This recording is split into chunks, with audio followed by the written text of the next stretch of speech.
Batu, Marana, Nikto. You must remember those words. Gordon's alive. You know what the Turing test is? I know Kung Fu. Dead or alive, you are coming with me.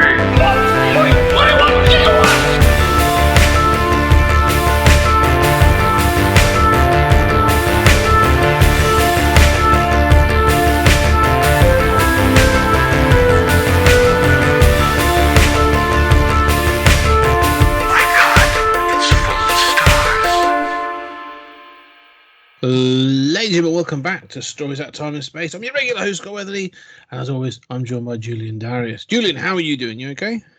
I'm doing great. Ready to discover, previously unknown missing links that are ready to attack us and entertain us. That's it. Ready to pillage the resources of the Amazon for science, no less. Yes, we're traveling back to. Well, first off, this is a brand new season. We've done RoboCop and some little excursions into the Twilight Zone, and now we are back for a full new season of our redux of episodes, and we're starting it in 1954 with Creature from the Black Lagoon, due to the director Jack Arnold. This is season 6, by the way. Season 6. That's amazing. Yeah. We've covered an awful lot. It's exciting times, and a lot to cover in this season. But I think starting from 1954, it's sort of like it's a double whammy, really. I mean, it's Jack Arnold because it came from outer space, and but also sort of like a continuation of our sort of 50s sci-fi block, but also sort of hitting into sort of the universal monsters, whose territory sort of we haven't really sort of been able to get into. Well, one day we'll do Frankenstein and Bride of, probably. Yeah, I love that. I love those.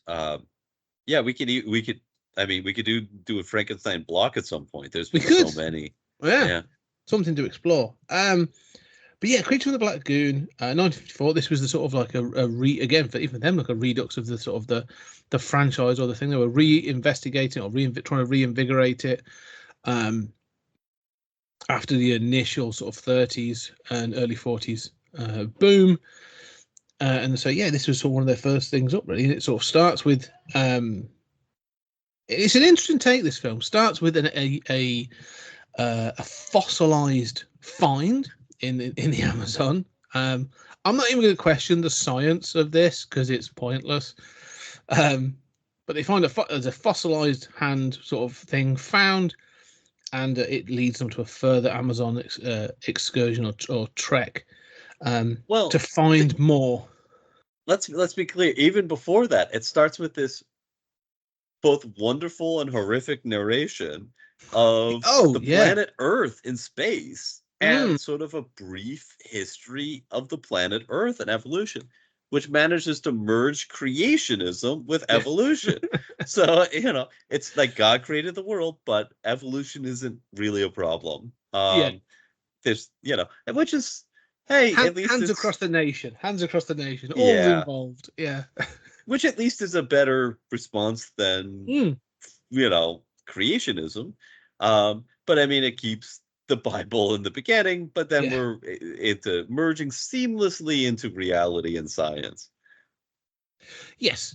It's quite a cool opening, though. I mean, it zooms in, it talks about the Earth, sort of like, I mean, this is like Quatermass levels of timescale that they talk about, 5 million years and 6 billion years doing this and that. So, but the idea of the Earth cooling and then sort of life starting, and it talks about these kind of things. So it's interesting that it's taking that stance. I did kind of like that.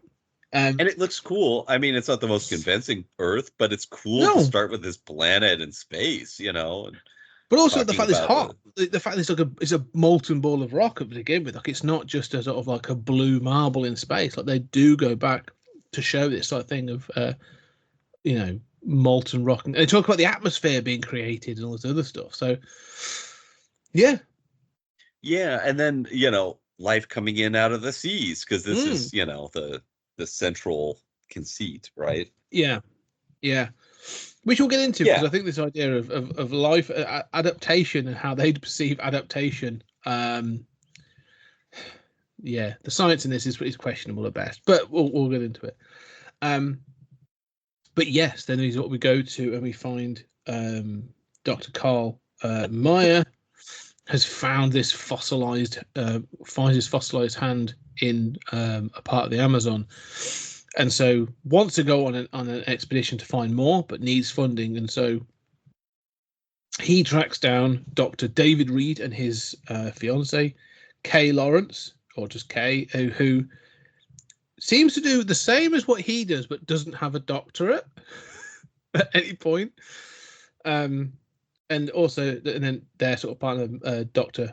Williams, Mark Williams, basically find funding. He's looking for someone to fund this expedition, and this sort of, I like the fact that this becomes this in this intro bit, it's like this push and pull between science and commerce. It's like we want to find truth, but actually it kind of needs to make money to fund all this stuff. So at least it's sort of honest about that, which I thought was kind of interesting for the 50s. It's not just sort of gung-ho, we're off to the Amazon to find it. It acknowledges that sort of someone's like, yes, this could make us a lot of money, then would justify us going off to do this expedition. He's the villain of the piece, but at least he's kind of like, he's kind of common sense to begin with. Yeah, it's interesting. I mean, this is a very strange movie to me. I've never seen this all the way through until this watch. But I mean, it has such at this point, it's a sort of like charming and orderly plot. Yes. And I like what you're saying about merging the expedition with commercial interests. I mean, obviously, you've got this female scientist who's Kay, who's like you said, just as good as anyone else, but whose main function is going to be to be the image of beauty being menaced by the monster. Yes. Very famously. I mean, that's what everyone remembers from all these images and stuff, is that monster menacing the beautiful girl. Yeah. No, I want to get onto her role in this at some point, because this film is an oddity. There are some things that are great, and there are some things that haven't aged well, as we'll get into. And then there's some other things that I think have just, like, the perspective of time has kind of changed the point of view for some of this film. But also, there's a whole part of this that just almost verges on parody that I hadn't noticed. I was just looking at some facts about it, and someone pointed out how often the character of Kay changes her costume. Like, other people are in the same costume for like entire sections of the film, and she's like on her third or fourth costume. It's like parody. It's the kind of thing you'd see in The Naked Gun. Like, they turn back to a character and they're wearing a different costume, and sort of people acknowledge it. Like, it's ridiculous how many costumes this woman has throughout the whole sort of like second and third act of this film. It's crazy. The cargo on the steamer Rita mostly consists of her outfit. Wardrobe. Yeah. 90% wardrobe when she joins. But yeah, no, I think it's sort of, but this thing of push and pull of commerce at the sort of thing, and then they talk about adaptation, and I think they've got this sort of like magnifying glass windows of fish, hundreds of fish in a kind of small space. Doesn't feel ethical, but fine.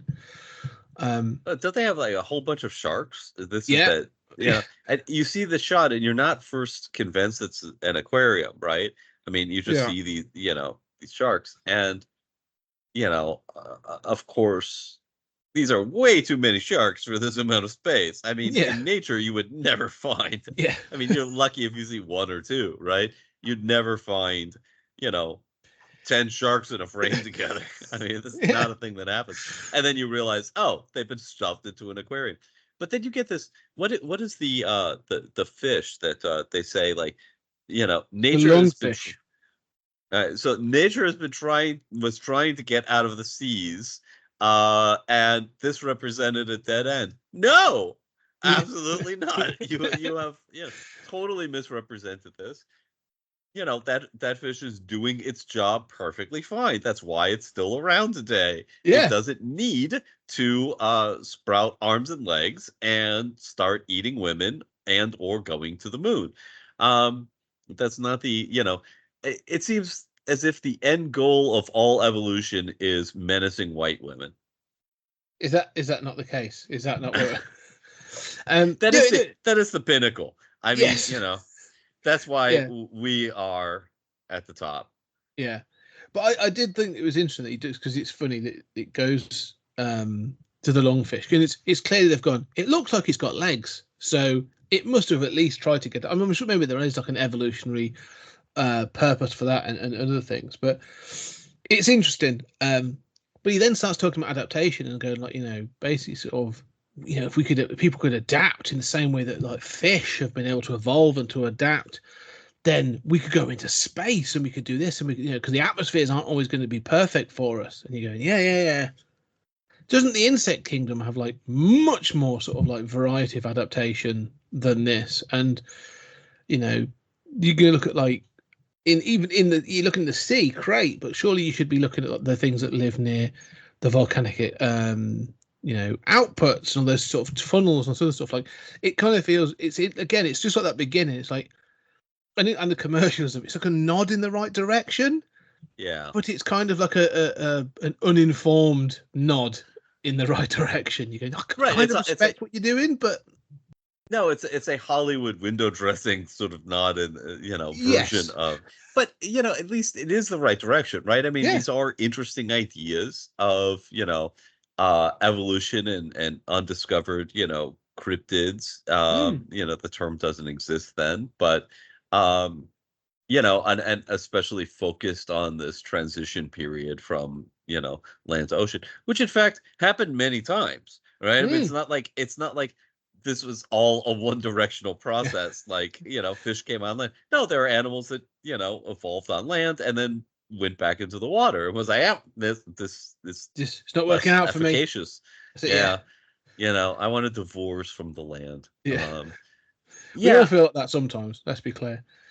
Yeah, that is true. But I mean, you're right. It is a nod in the right direction. Yeah. But does manage to present it in this sort of low budget Hollywood-esque way.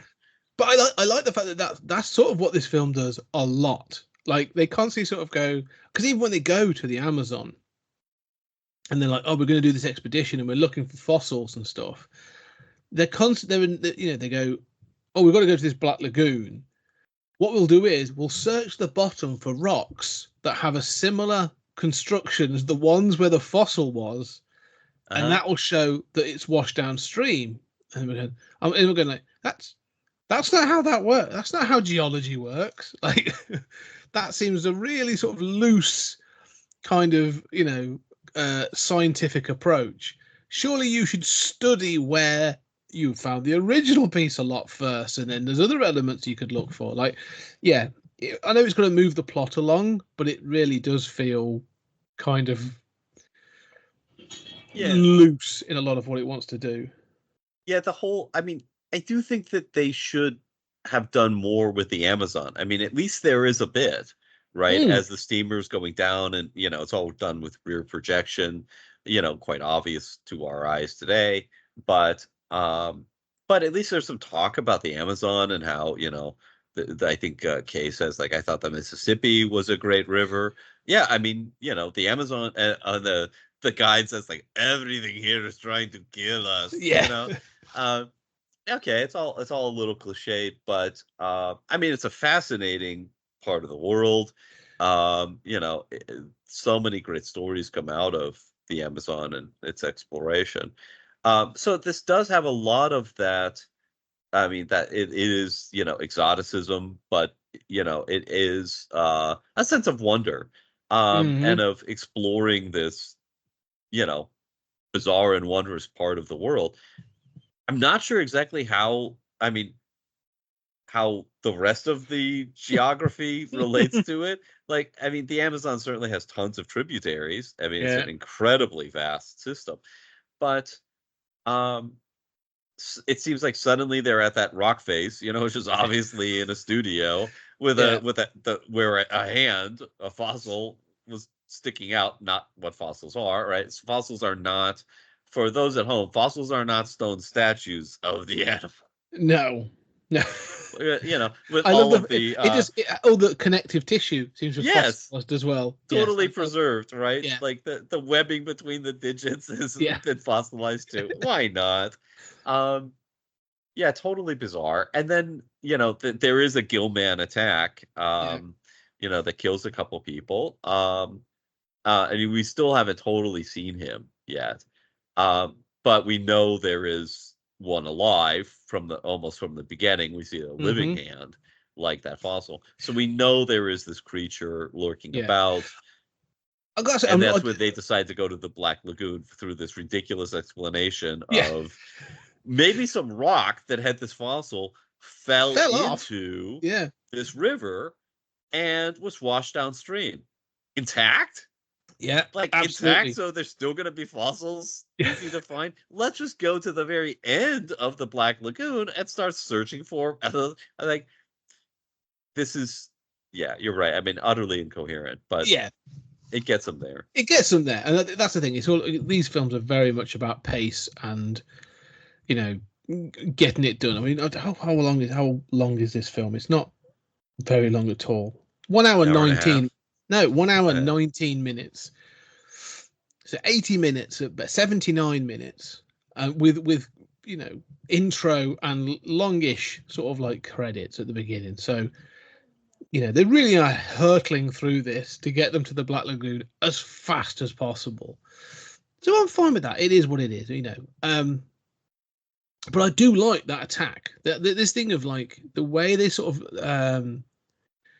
the mystery of the Gillman sort of thing, the hand coming in with the claws, and the two natives that less said about how they're sort of shown with the haircuts and clearly sort of browning up, but the fact that the hand comes in and stuff and then grabs the face and all that sort of, I like all that. Like, it feels very hokey, but it works. It's good fun. It's it's setting them up to, they then turn up at camp and these two people have been killed, and they kind of dismiss that. Like, this is the thing as well, like the dismissal of people that are killed in this, and this again I feel is just attributed to so many 50s films and stuff like this, where like Dr. Myers very much sort of like, oh my god, this is horrendous. Within 10 minutes he's like, on the boat, next, off we go, next stop.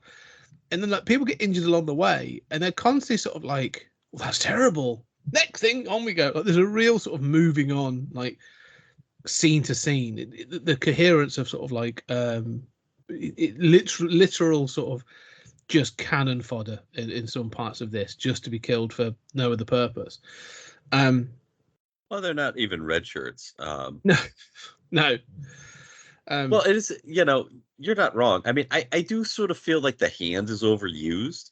They keep focusing on that hand, and I wish that they focused on like the feet sometimes, or just showing those extremities. And obviously when we see it, it's a fantastic costume. Yes. It's just really impressive. But it's funny, I sort of feel like this movie's divided into two halves. The first sort of ends where we're talking about as they kind of get to the Black Lagoon. And it's been a very straightforward narrative up until that point. And then the whole second half will just be random things happen, don't pay too much attention, none of this is coherent. These are, hey, isn't the costume cool? But I like what you're saying about, like, they blame it on a jaguar attack. Like, this is the 1950s monster rule, right? Of like, a camp of 50 people have been murdered by a robot using a laser who sliced them up. Well, there are magnetic storms in this area, so don't worry about it. Things happen like this all the time in the Amazon. Move on. Yeah. A jaguar who clearly has been clawing people's faces while they're standing, like... It's one of those things you can go, how horrific is the scene that we don't see? I mean, the 50s is never going to show it, but yeah. The other thing I do like about this as well, it's interesting, is again, everything in this film I say is a nod in the right direction. but it never quite gets there. Is this kind of unpacked love triangle between, Dr. David Reed, Kay, and then this Dr. Mark Williams.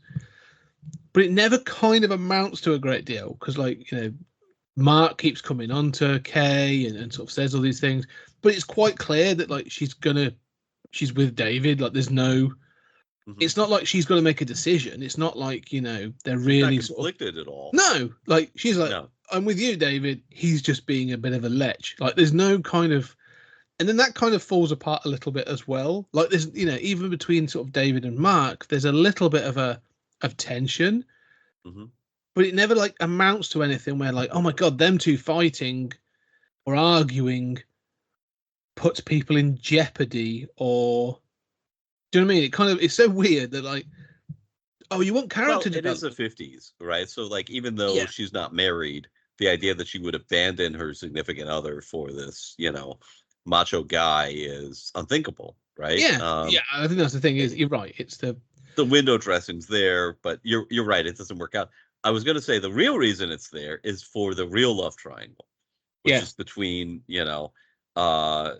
Kay and her significant other and the monster. Yes. That's the real love triangle. Yeah. Which obviously, goes on to sort of inform Guillermo del Toro's The Shape of Water. Mm-hmm. And it kind of has that allusions to Beauty and the Beast, doesn't it? Sort of like the Gill man is sort of obsessing over her. And those kind of things. But this is what I want to talk about. You talk about how good the suit is. I mean, we need to talk early on. Let's just make this very clear about. And it was Millicent. I need to Parsett, I think her name was. I need to just find it very quickly. I had a picture of it and a name. Yeah, Millicent Patrick. There we go, Millicent Patrick. Yeah. The actual design, her name again, we should highlight this. Sort of she was the woman, designed the suit, worked on the suit, everything, but because she was a woman, was told to take a back seat on this, and others are. I don't even think she's credited in the actual film credits. And it wasn't until I think the early 2000s that actually, her story was fully told, and her full involvement in the sort of creature design and structure of everything was revealed. So, full credit to Millicent Patrick for her work on this, because this suit is phenomenal. It looks great, and all the underwater stuff is. I don't know, the underwater stuff is even impressive to me today. There's a lot of there's some questions I have about how often people then do synchronized swimming routines in a river in the Amazon that's clearly populated by crocodiles. Yes, you see them. Yeah. And then she's like, I'll go for a swim and I'll do a full start doing sort of circles and a routine. Fair enough. Yeah, I think, in terms of dividing the film in half, once you get to that whole second part of confronting the Gill man, I agree with you. That suit is amazing. I especially loved the way the gills sort of breathe on the side of the suit. And move and the mouth sort of gapes and stuff, and it's just so natural and just I mean, there are times where you're maybe too conscious that it's a human being in a suit, but at least that suit is made with these sort of gills or leafy kind of overlapping areas. They could have maybe made it just a little more bulky. It's got a fin on it. It looks better from certain angles. It looks better from the back. So you can see that fin and that it's not just a human shape. But it's really impressive work. And then obviously the underwater photography is a huge part of this. So really, I think those two things are really the star of the show. And clearly, once they've gotten to the Black Lagoon, it's plot is window dressing. It's totally irrelevant. They capture him, then he escapes. It's not totally clear how he escapes. It doesn't really matter. It's not even clear if he's really dead at the end. There's no real resolution. None of this really matters or makes any kind of sense at all. But you get to see the Gill man, and you get to see these wonderful underwater shots. Yeah, I think this is we talked about this a little while ago, but this is and then storytelling, is it? And then this happens, and then this happens, and then this happens. Like it's that kind of thing. It's not because of that this happens. There's little connective tissue between the events. Like they all, in some cases, you could literally reorder the events, and they would make just as much sense or more sense. And yeah, more sense. Yeah, very much like. Why do you need to capture him multiple times? You know, like yeah. However, having said that, I still find it utterly charming. Like I really enjoy it. And you know, like the underwater scenes, it has sort of like, I'm pretty sure that again, Steven Spielberg is, you know, for Jaws, we talked about Jaws not long ago. Some of the underwater scenes and sort of like, you know, the coming through the sort of the weeds, and you see the sort of like the gill man sort of resting there. I even think there's a piece of music in this where I was like, I'm sure it has like a dun dun dun dun, and I was just like, no, that cannot be. Not evidently, but it struck me. But I always think there's the scenes where you see her legs in the water, and the gill man's hand just sort of brushes against her, and it goes to her above the surface and stuff like. Brilliantly done, like you know, exceptionally well done. So yeah, I'm just sort of although it's silly, I kind of am invested in this sort of this story, and it goes to a lot of these things where it's kind of like, you know, you say about sort of the love triangle of it, like the, you know, the universal monsters, and is that thing like the Mummy has it, and you know, like Bride of Frankenstein's about finding love, and you know, so there's always this thing of like, you know, the monster looking for you know, basically looking for a human woman is what we're sort of saying. Everyone wants that white female flesh. Yes, you know, I mean, exactly. Even Robbie the robot in the poster is depicted carrying that woman like he's a monster. Yeah. But I like this, I like the attacks. I like some of the things where it climbs up the side and all those bits and pieces. There's lots and lots of stuff going on where the Gilman is doing things. And like I say, so it's basically sort of like event, climax. That's kind of just how it works. And so, yeah, no, but it all kind of, I don't know. I'm charmed by it. I think the thing is, because and I actually enjoy it, and there are characters I do like. Captain Lucas is great fun. You know, this guy who's the captain of the Rita. You know, I like the fact they sort of underestimate him as being this kind of, you know, native, you know, local sort of like, not so much idiot, but they kind of underplay him. And at one point, Dr. Mark Williams sort of says, "You will do as I say," and all of a sudden, like, this blade just appears under his neck, and he's sort of like, "No, I think you'll find I'm in charge on this ship." And it's kind of, it's not, it's, you know, it's kind of takes a turn. Scene. Yeah, it's really good. Just like, oh no, you've underestimated this guy. Like, he's been up and down these waters a lot. Like, you know, he's seen some stuff. He clearly knows, you know, he can handle himself. So I liked that he was sort of, you know, takes charge and sort of threatens Dr. Williams. I thought that was kind of cool. Yeah, I did too. Yeah, it gives him a sense of agency, and you know, he's one of the few. I think most of the characters kind of blend into each other. I mean, there is this kind of like love triangle, you know, but even those characters, like basically one is just the more staid bookish type, and the other is a little more adventurous, but they kind of look the same, and they both kind of think the same. I think the captain has his own personality. Oh, 100%. Yeah, I think that's where the love triangle came from. I think Kay just kissed the wrong person by accident when she thought it was someone else, like at a Christmas party or something. Like, that's how it's come about completely. It is true. All these white guys look the same, though. Yeah, you know? Especially in the 50s. Like, you know, same haircut, same suits. But I can't tell white people apart. Yeah.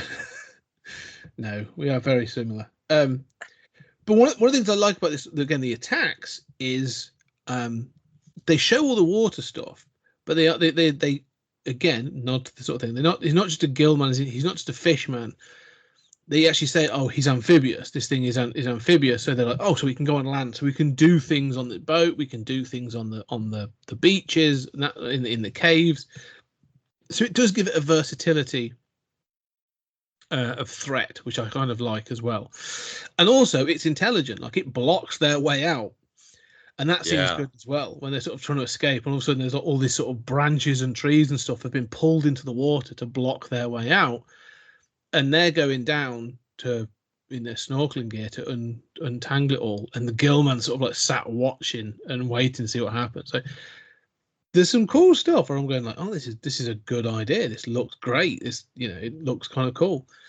I wish there were a little more discussion of that, because, like, as you say, that represents strategy, that represents intelligence, and obviously at that point they're concerned with escaping. I do like where they have discussion of whether they should try to keep it alive or not. I mean, at least they're getting into some of these issues, like, represents a great find. We should try to not kill it, right? Yeah. It makes a lot of sense.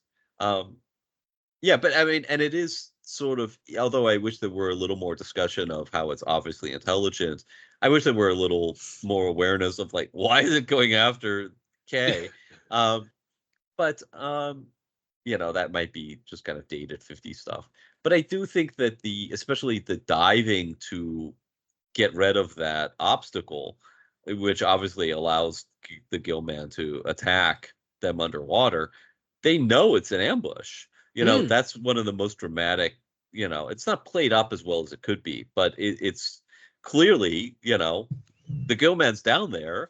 Yeah. It's basically waiting to ambush us, but we have no way out except trying to remove this blockage. Yeah. No, I think it's all good. It's one of there are a few films that I watch or have watched from, especially from the 50s, when I'm like, this needs a modern remake. Yes. But this is one where I'm watching it and going like, there's so many themes we could cover this in, today. You could really play up more on this sort of ambush stuff. Like, this should be remade and really could be, something really interesting and have something to say. More so, that ambush thing should be like a con moment, right? Like, just like, oh, we're using strategy against each other. This is a real battle of the wits. Yeah. But the thing is, well, that point you make there, which I really like, is should it be killed or should it be kept alive? Like, what is it for study? Is it for study, or is it sort of like, is it a trophy kind of thing for the expedition? Or their approaches to science being different? Well, the point that really doesn't get, that would, we would then take on, I think, today, that didn't get taken on in the 50s, is you invaded his place. Like, you came to his house basically and started like doing stuff. Like, this needs to be really a case of no, it's not just a trophy. Like, oh shit, we should be leaving. Like, we can photograph this and we need to document it, but like, we need to be leaving it alone. Like, that's the third option, is like, just leave it. Like, not capture it, bring it back, or not kill it, document it, leave it alone. Like, is it the last of its species? Are there more? Like, how did this get here? Like, we need, that's the sort of, I feel that that's what they'd be looking at today, is saying, that's the third argument, is like, we don't have to take this in. We've killed thousands of species by doing things like this. This is the one we should sort of leave to, whatever. But I think that's just a thing. Yeah, you're right. Time.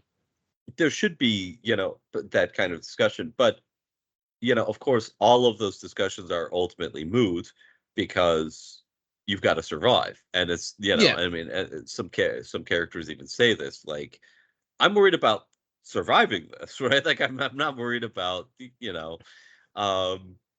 keeping it as a specimen or things like this. We're in mortal danger here, right? We're trapped. Yes. It's a big deal. Yeah.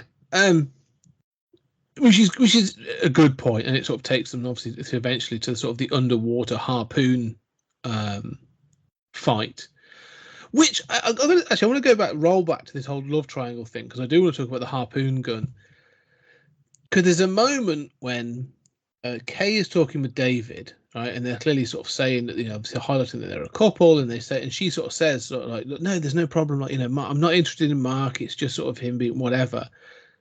And he starts talking, and he's holding the harpoon gun and waving it around and stuff. And then he tries it on the mast or whatever of the Rita.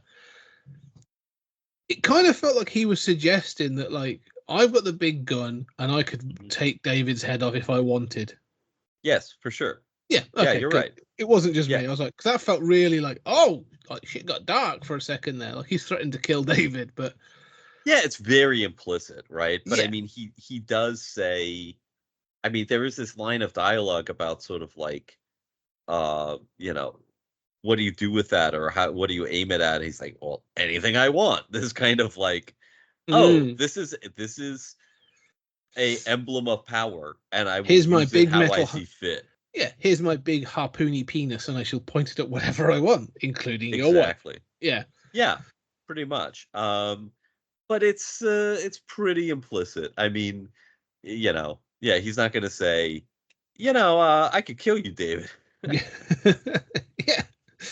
Wink, wink, nudge, nudge. Say no more. Yeah, it just felt like I say it's implied, but it felt very sort of like. But again, never really comes. Like I was hoping. I thought having only watched this once really before, and I was remembering bits and pieces of it. I was like, does this end up in them two fighting whilst the Gillman's in the background or something? Like I remember, I was like, that seems to be like where this is heading. It's not, because this is the 50s.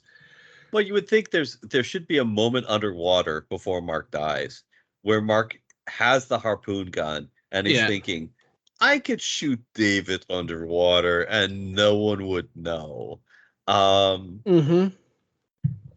It was an accident kind of thing. Yeah.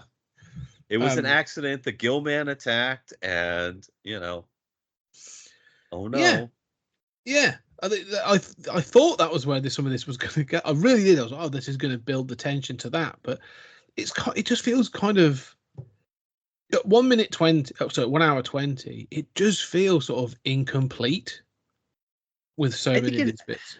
I think it feels incoherent after that sort of move to the Black Lagoon, where I'm not sure where the Black Lagoon is. You know, I mean, I guess it's just the lagoon off a tributary. I'm not sure what feeds into it. I mean, it doesn't look very Amazon-y, you know.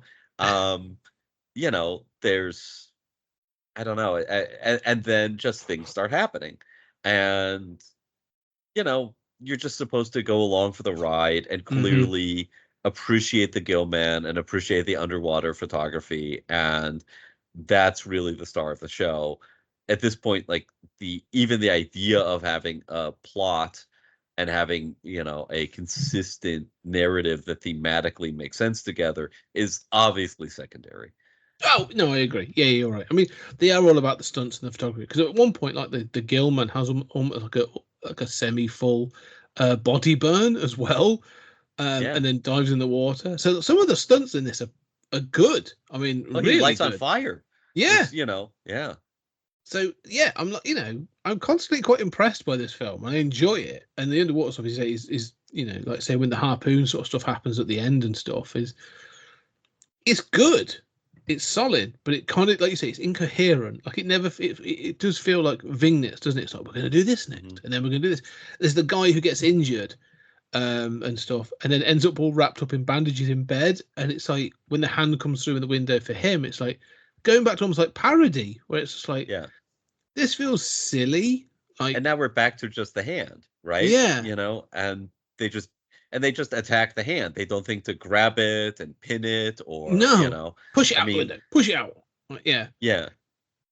That did seem like a step backward. And I think that the other question that I have is, like, sometimes the Gillman is emitting bubbles underwater and usually not. And I'm quite impressed when it's not, you know, this diver who, you know, played him in those scenes, you know, really held his breath. But you know, I'm quite impressed by some of the shots. But then I wonder how much damage, and this plays into the ending, like how much damage can Gillman take? Like, you know, right from the beginning, they say that he's superhuman strong.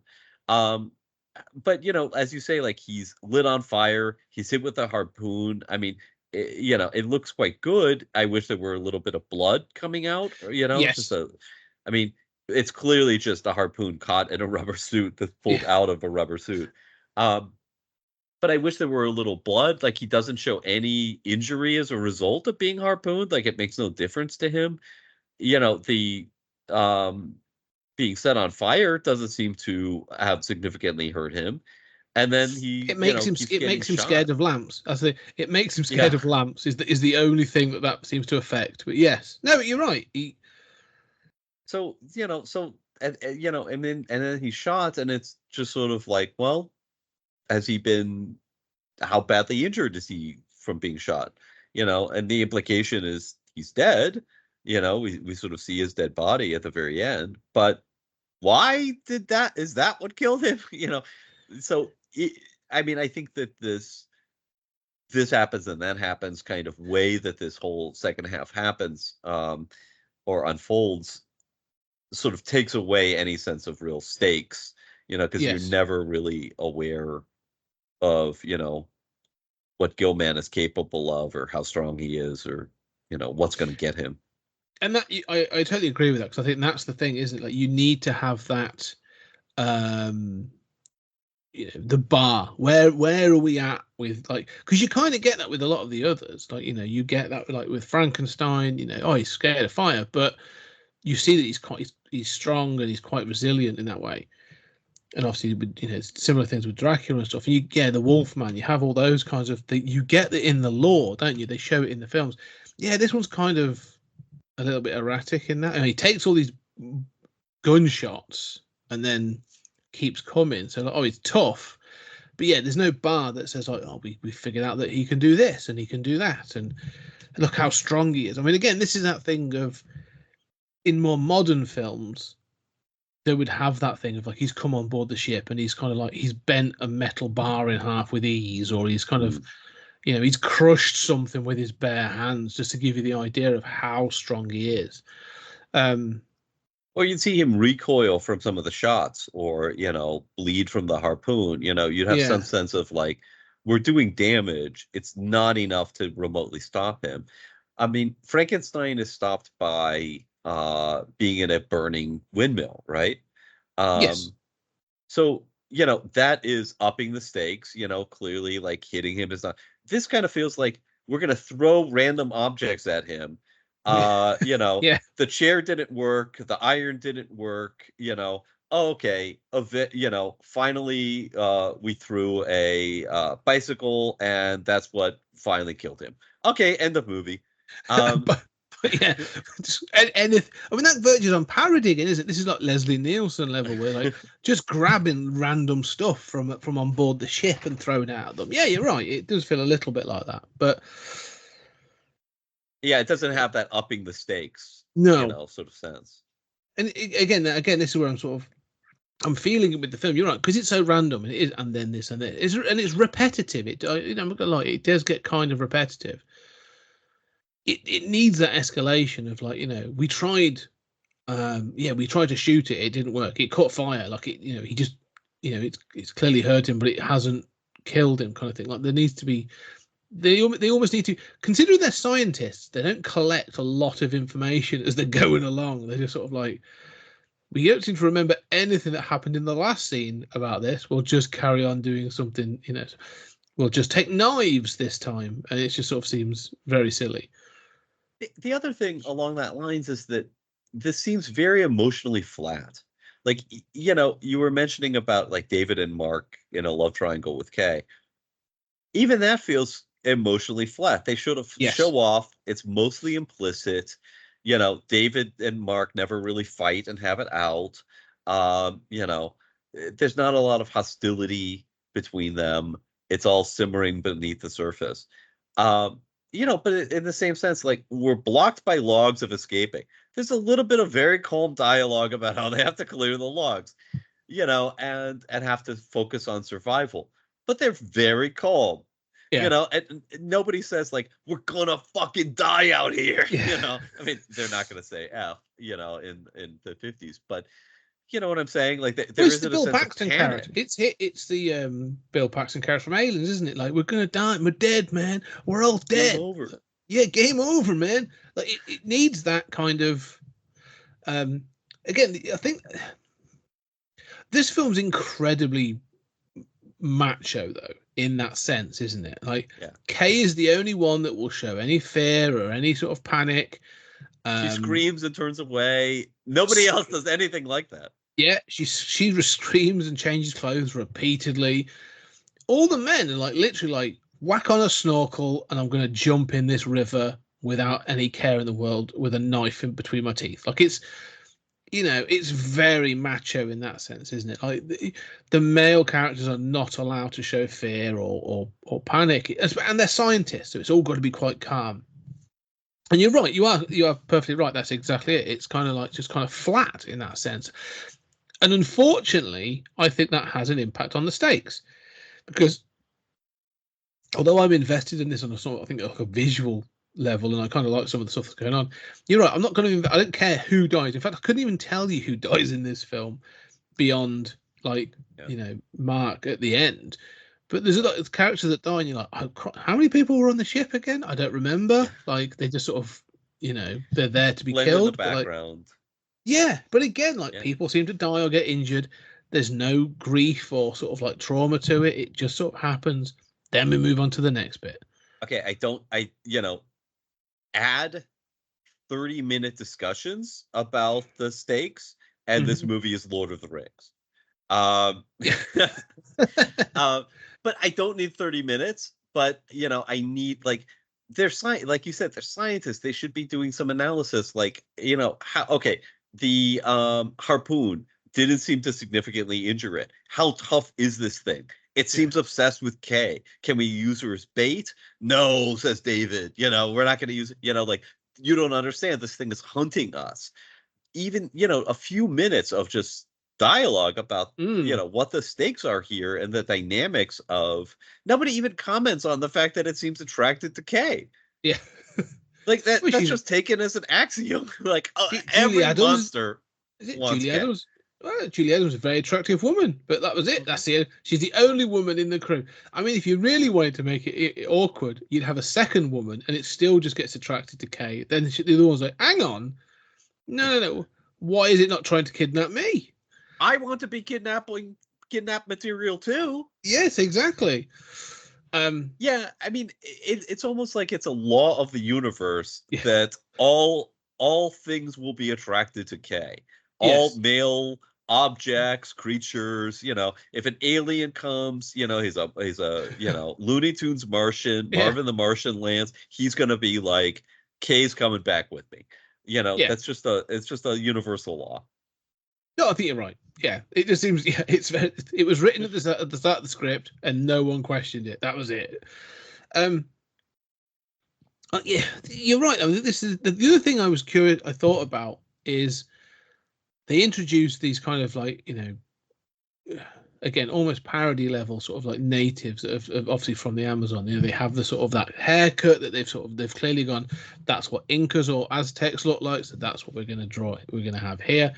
It all feels very heavy-handed and 50s. But one of the things it made me think about as we were going through this was Predator, the film Predator. And there's a scene in that where they have the woman that they've taken from the drug fight, the drug bust, and she sort of has a sort of scene where she says, every summer, we'd find a men from the village sort of like hung up and skinned, and you sort of realize that for Arnie and his crew, this is the first time then obviously they get to face off against a predator, but they've been coming here a long time and they've been doing shit, and there's like legends or lore around this thing that's been coming back and hunting people in the forest.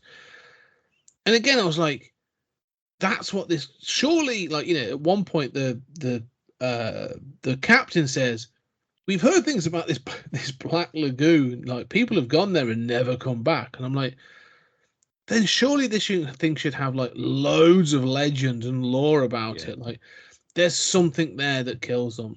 We've had like boats float back from the Black Lagoon with nobody on them, or there needs to be sort of more sort of discussion around this is the natives call it we call it the Black Lagoon. They call it like the Death Lagoon or Lagoon La Death. It's some ridiculous name, but or somebody has seen this Gill man, it's like the Bigfoot of the local tribe, Exactly. Right. Yeah. The captain should even recognize this thing. He should be the one that sort of he sees the fossil hand and he's like, oh, you're going after, and have some sort of like, name for it from in sort of like the native language, in Portuguese, I suppose.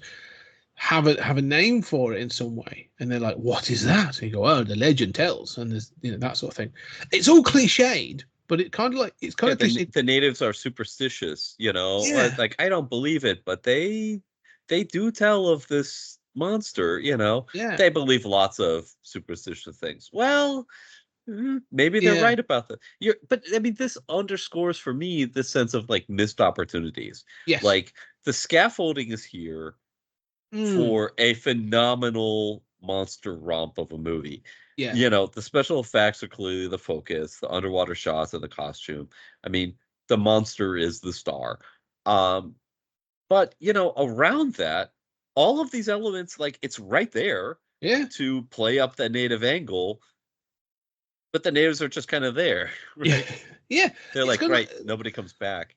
No, exactly. Like it keeps nodding in the direction of these things. It glances over at all these really good ideas, all these kind of things that it should be doing. It's like it recognizes that they should be there, but I don't know. Maybe it's like, as you say, like, we don't want to do that. Timings on films was different in the 50s. They're like, we can't do that. It takes up too much time. Just get to the gill man in the water, which I'm again fine with. Like, as you said, I don't need 30 minutes of discussion and conversation, but you blend it in with the action that's already taking place. It just needs to sort of be there. And it underlines the dynamics that are already there, right? I mean, you just have to, underline them for the audience, to give that sense of stakes and to give that sense of how cool this is, because this is a really cool story.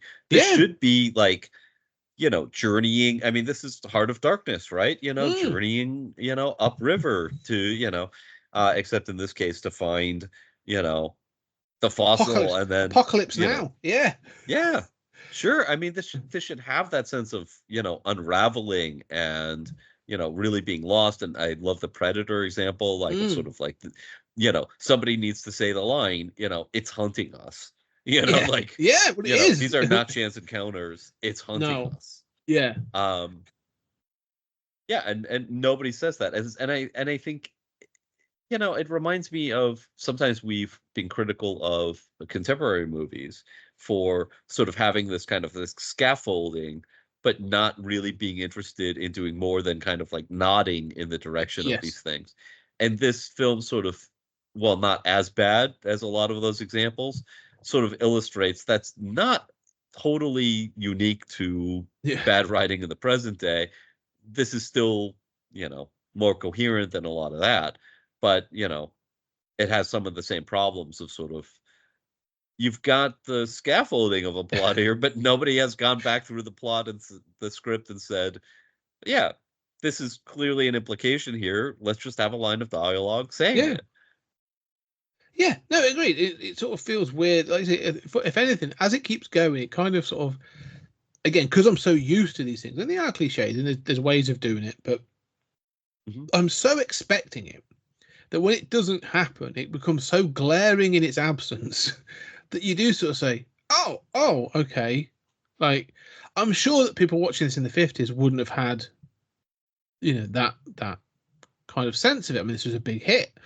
But I think as things have built up, it kind of sort of thinks. I mean, I don't need the Peter Jackson remake of this. I just want to be clear. Like, I'm not looking for the sort of the Peter Jackson Kong, where it's like we're going to do a 3-hour version of Kong from based on a sort of an 80-minute film. I don't need that. I would love it. Okay, we'll cover that movie at some point. I do like that film, but I mean, what I'll say is, I mean, that movie is a million times better than any of the legendary stuff that comes after it. Peter Jackson is a much better director than any like Kong Skull Island or any of that.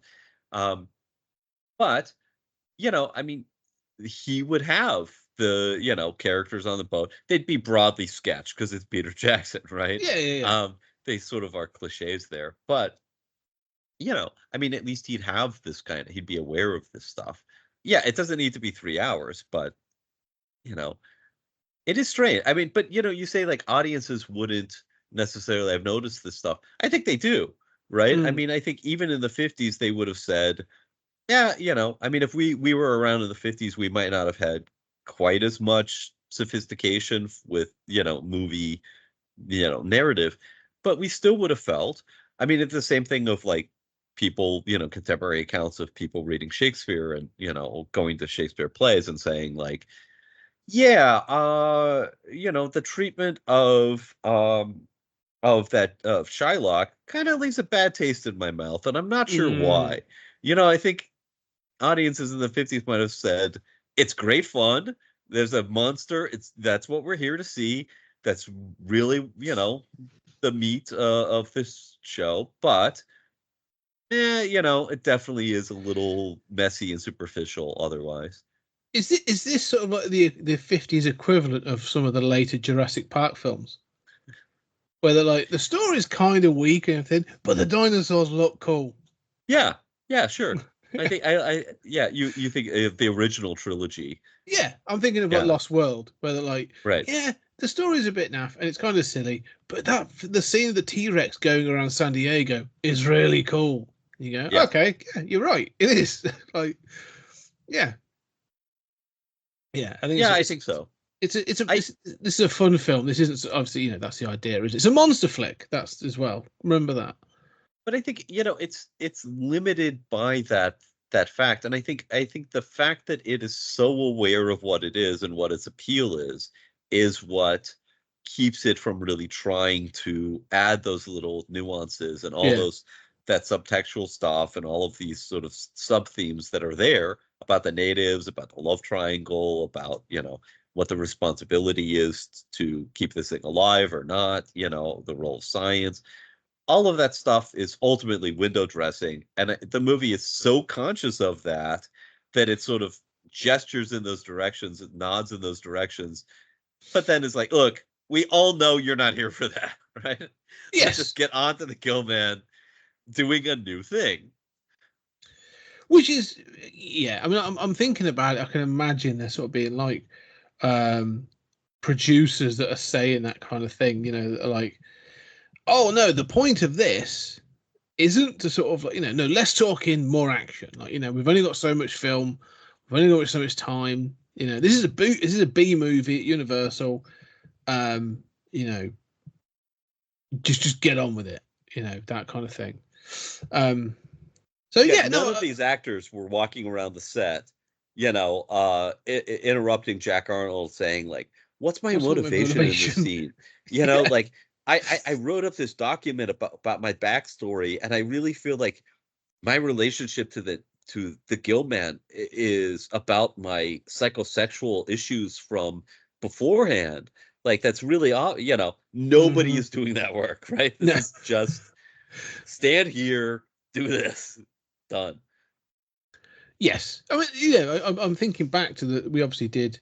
It came from outer space, and although we praised that for some of the ideas in it and some of the things, there's a lot of the similar things where it's kind of like this plot kind of doesn't make a whole lick of sense at times, but it's leading in on sort of like people being gotten at by the alien, it's the mystery, it's this, it's that. So it feels in that kind of vein, doesn't it, where it's kind of hitting that 50s monster vibe, rather than sort of trying to be, like you said, it's not interested in filling those gaps.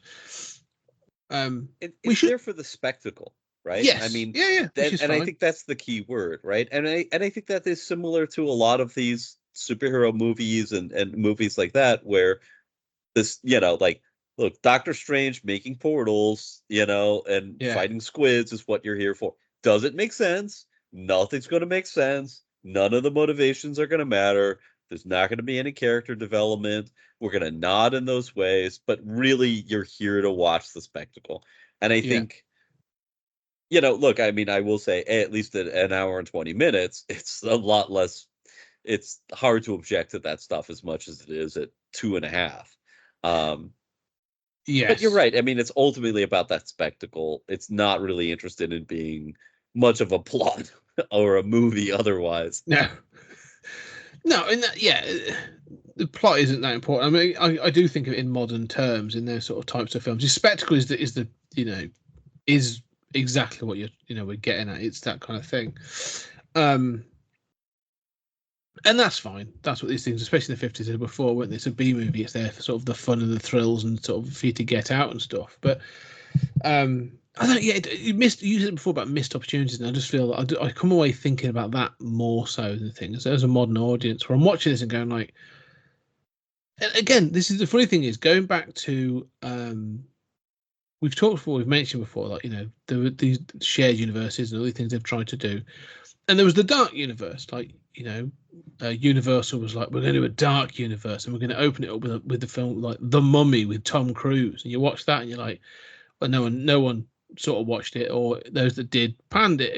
It wasn't good, and it kind of died a death. And you look at that and go, that film was about spectacle, and everyone sort of panned it and was like, oh, it's not what the old films were. It's not this. It's not that. But when you look at it in context, you go, no, it completely was. That's exactly what those films were. Just you'd have someone like some known macho actor doing the same thing. In this case, I think Richard Carlson is the one I'm just sort of looking at that also appeared in It Came From Outer Space. You get those actors and you go, no, that's exactly what this film was. It's just lower budget and different eras.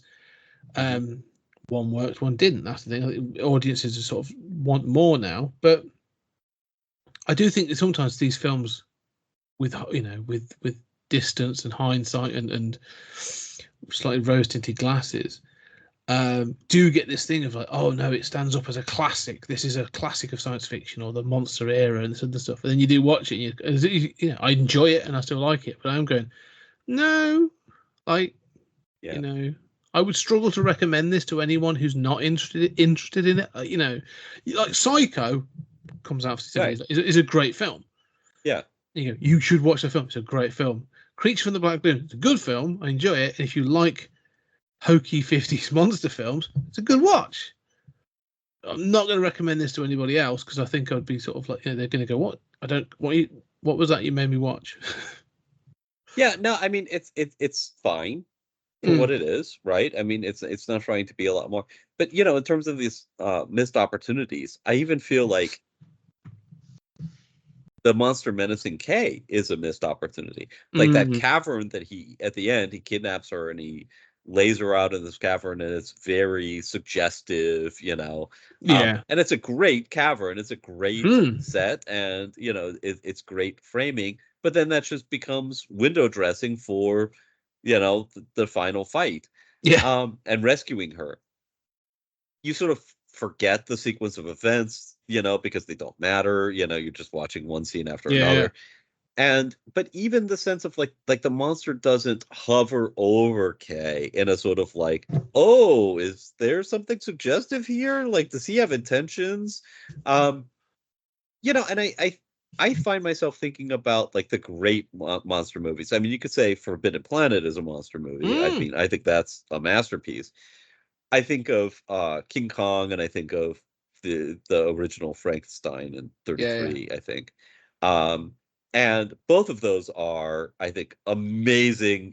They're not deep philosophical tracks, but they really weave their themes, into the whole plot.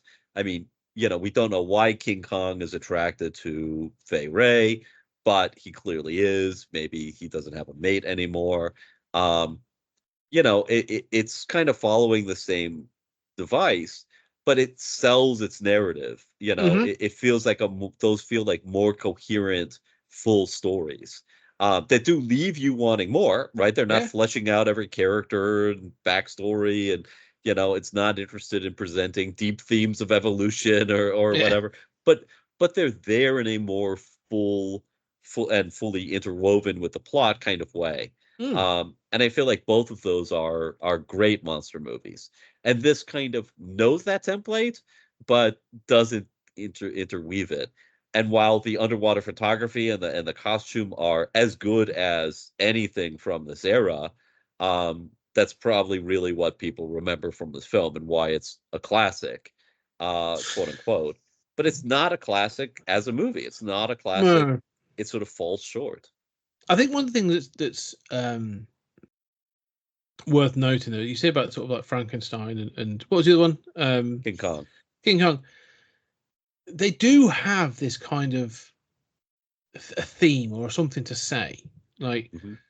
We've talked about sort of King Kong becomes about like this idea of, because I mean the whole point of King Kong is they're going out to capture footage for this film. And they find the creature, and then they come in, they take him back for commercial purposes. Like, it's all about commercialism. It's all about like they say about beauty killed the beast, but like, no, capitalism killed the beast in that film.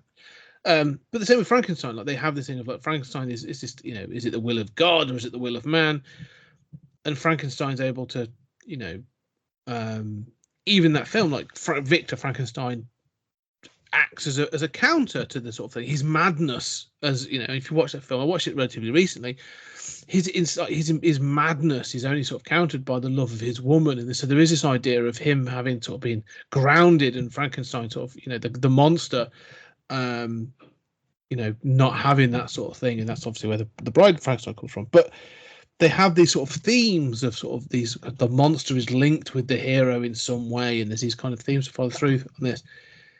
The Creature in the Black Lagoon doesn't have that. There's no eco message. There's nothing about science. There's they don't really follow it up to be like, as you say, that it's just attracted to Kay because she's the only woman there. As you say, there's the whole thing with Kong and Fay Ray, but like is similar. But at least with that, like there's a kind of a message. It's still sort of there's the love, Beauty and the Beast. It still has that kind of thing, and she tries to protect Kong later on, and so on and so forth. This doesn't have any. Tragic. It is tragic. This has the same tragic ending. I mean, literally, you could have a character walk on and say, David could say, Beauty killed the Beast. Yeah. He literally could say the same thing at the end, but you don't feel any sense of that here. No. It's not woven through the thing. No, but then also, they keep leaning into this idea of science, and, the theme I'd be looking at would probably be like, this missing link, or like, just for a fate of, just for sort of like a trick of evolution, us and this creature could have been cousins. That kind of like, it's the gill man. Like, yes, it lives in the Amazon. Yes, it's amphibious, but like, there needs to be a suggestion of evolutionary connection or something. You know what I mean? Like, where we're going, like, we see empathy or sympathy within this character, and it's sort of, I don't know, but you're right. It's kind of flat. It's cold. It's a cool looking monster that goes underwater that looks kind of cool. But I don't know, there's nothing there that's saying like, about science or, it's a noble creature or anything. It's just kind of like, and that's it. It's clearly using strategy, it's able to manipulate things. It doesn't seem, we see it using tools in terms of like assembling that dam. You could argue that's tool making. I mean, right, this needs to have that theme of like, okay, this is fundamentally a cryptid, right? Just like King Kong. But for it being in the Amazon or struggling to keep its population, its people could have taken over the earth. Yeah. And we did instead, but let's not assume that that's because of superiority. Maybe we got lucky, and or even it's that kind of fascinating idea. Yeah, or even ask the question if something like this has evolved in an isolated place like the Amazon, what do we not know about elsewhere in the jungle or the ocean or here like it needs to have something more that sort of says like, we think this is a fluke, but like, is it? Or maybe the only reason why its people didn't wind up conquering, is that it didn't have the same instinct to conquer and oppress the way we do. Yeah. And maybe that's what got us to, this height of civilization. But there's an ugliness in us that's not in him.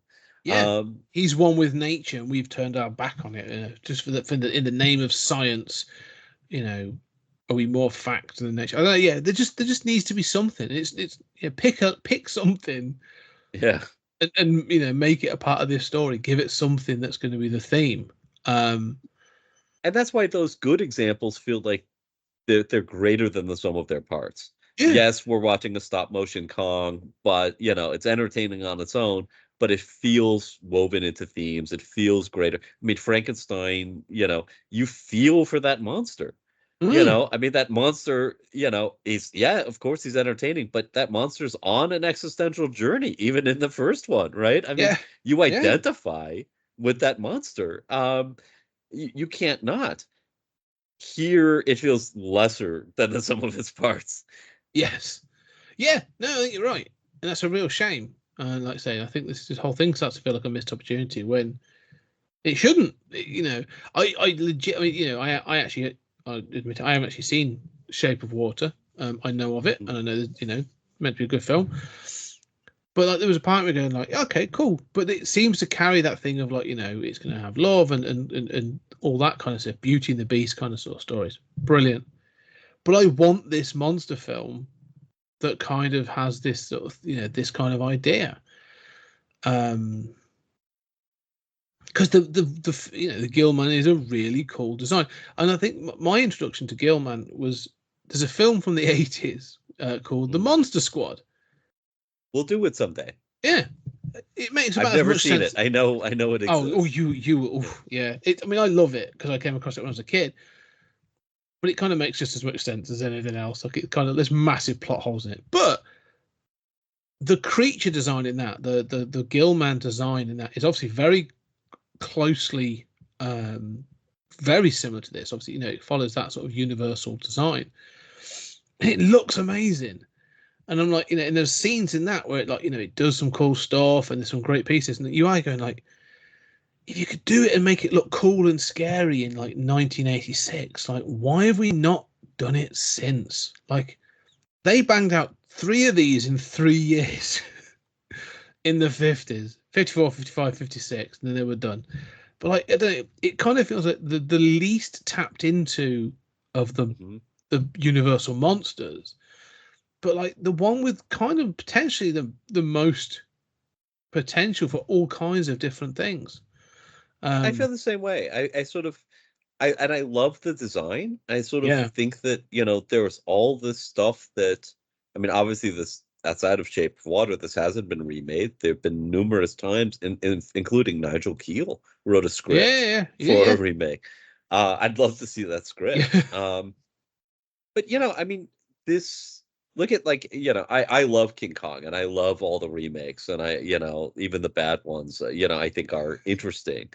Um, and I do feel like Gilman has, I mean, it's a great design. It has all of these implicit themes that have been underdeveloped in the original. How has this not been made? And I think Shape of Water is, which we'll do at some point, is not as good as people think. It's not bad, and I love Del Toro, but I don't think it's, comes together in the way that it wants to. Yeah. But it at least has the courage to do this and play up this psychosexual stuff that, is implicit here. If some of this, this would be a great environmentalism movie, right? That's why This I is go. like, yeah. We've despoiled everything that we've touched. Do we really need to come here and destroy the Gilman's environment too?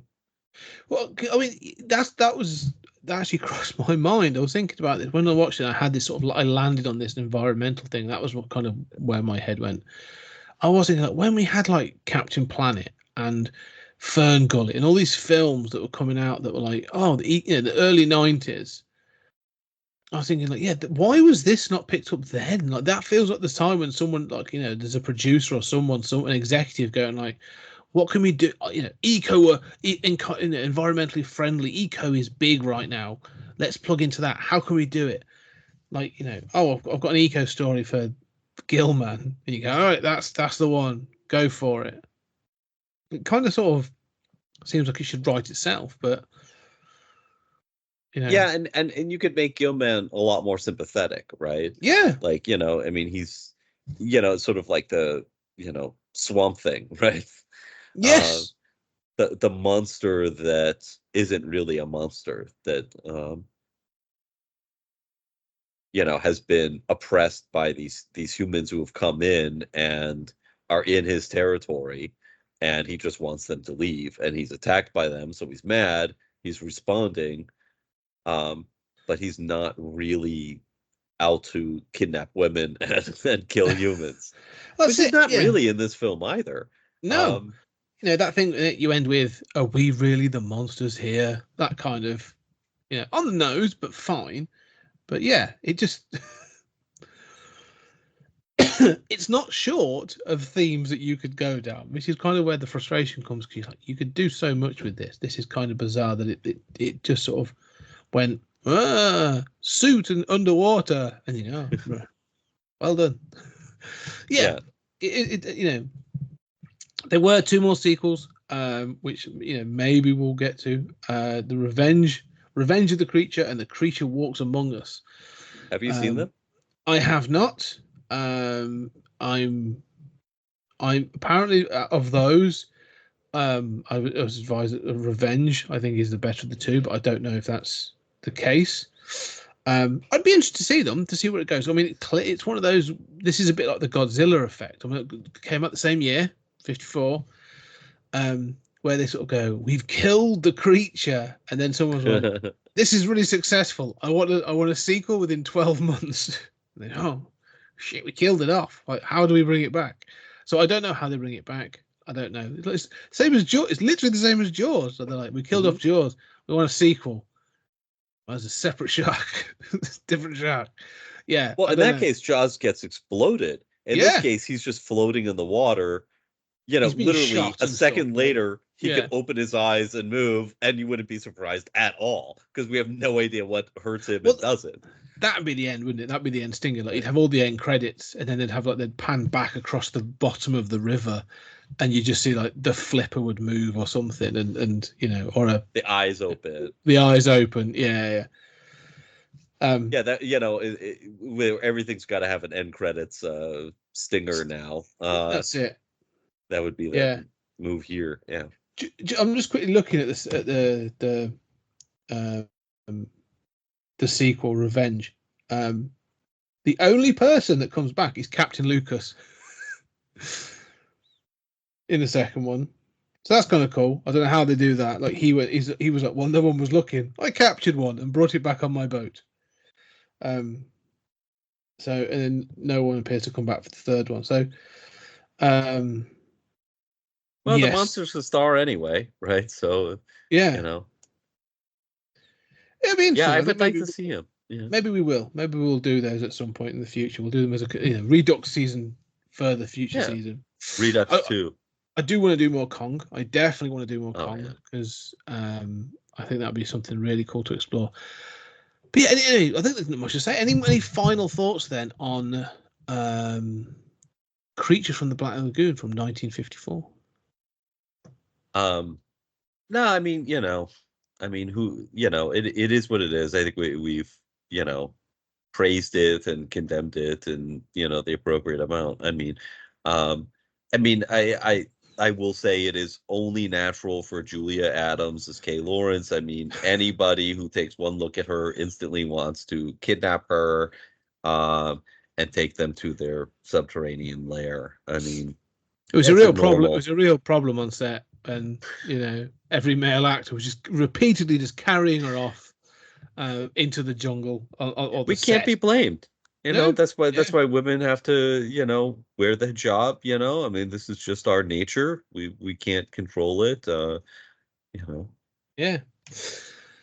It's terrible misogyny on this film. But no, it's you're right. I think it's one of those films that cover it kind of threads a weird needle, in that, like, it has stood the test of time, and does get lauded as a classic, and there's things in here to really applaud. I think there's in the suit design, whoever the hell it is that was in the Fishman suit, the Gillman suit, holding his breath, doing those scenes, the way they filmed them underwater, excellent, very, very well done for 1954. Really, needs to be applauded. But then it also sort of on the other side of that, like you say, it kind of, the plot falls apart. It doesn't choose a theme. Really, we need to have the sort of the continued cliche of the monster having some sort of connection, or something to connect them to the characters, or some theme for them to reflect on, and whatever. It just kind of emotionally falls kind of flat. Ironically, it's a bit of a wet fish. So it's just yes, but it's not a bad film. Like I would go back and watch this again. Yeah, this would be great for sort of like AMC late night programming, right? Yeah, you know, like it's on TV, it's interesting and not a bad film, right? But it doesn't. It's not greater than the sum of its parts. No, an hour and 20 minutes. Like it's you know, it doesn't overstay its welcome. It's sort of, you know, I'd like it to stick around for longer, to be perfectly honest, as we said. But yeah, I'll be interested to see what the sequels do, and it fits into that monster canon of you know, introducing an interesting monster, but I don't think has been exploited enough, to be perfectly honest. Agreed. But we are continuing with our sort of 50s. I think it's still 50s, isn't it? Sci-fi block, a mini sort of sci-fi block. So we are going to Richard Matheson's The Incredible Shrinking Man. Another Jack Lawrence. Yeah. So, and I say another Richard Matheson. Arnold. Yeah, so Jack Arnold and Richard Matheson. So it's a collision of sort of I Am Legend and It Came from Outer Space. And yeah, so it's all kind of like different bits and pieces, this one. So The Incredible Shrinking Man, based on a short story or short novella from Matheson. So I'll be interested to see how this sort of stacks up. I think we're going to get I don't know, it's shrinking sort of like, you know, it's sort of rear projection things and all that kind of stuff. It'll be interesting to see how it works. What was the shrinking one that we did already that you selected from like 1960 or this is the atomic yeah. Yeah. Doctor, is it, I forget it's now. Doctor something. Doctor X-ray, Doctor Death, something like that. Yeah, that had shrinking people in it. That was quite good. I've still got it around. It was fun. Yeah. I'm expecting this to be fun. I am expecting this to be fun. I mean, my standard for things having been shrunk is Honey, I Shrunk the Kids. So if it's on par with that Rick Moranis movie, we're doing okay. But on the monster front, beyond that, we have got King Kong versus Godzilla. So we really are sort of, you know, that's a 60s film. It feels very 60s. But I'm looking forward to talking about that. So yeah, we're keeping in this intro triple is really sort of that sort of working on that sort of like 50s, 60s monster front. It was Dr. Cyclops from 1940. Dr. Cyclops. Season 4. Yeah, that was good fun. Yeah, there are good films from the, you know, dotted around in their sort of earlier decades of film, so worth looking. But yeah, so next episode, The Incredible Shrinking Man. But for now, ladies and gentlemen, thank you very much for your support. If you listen to this on the Patreon, thank you very much for your support. We greatly appreciate it. And I hope you enjoy this enjoy this new season. You've enjoyed what we've had before. Interested to see what everyone thinks. And if you listen to the main feed, you should be listening to it on the Patreon. Is where you should be listening to for $5 over a year ahead. We'll have so much stuff on there. Yeah. So far ahead, but so much stuff on there. Go check it out. Not just this, not just the normal feed, but like Twilight Zone, 30-minute thoughts, loads of stuff going on over there. So go and check that out. But for now, though, Julian, thank you very much for this one. It's been a great discussion. It's been interesting. And ladies and gentlemen, we shall see you on the next episode.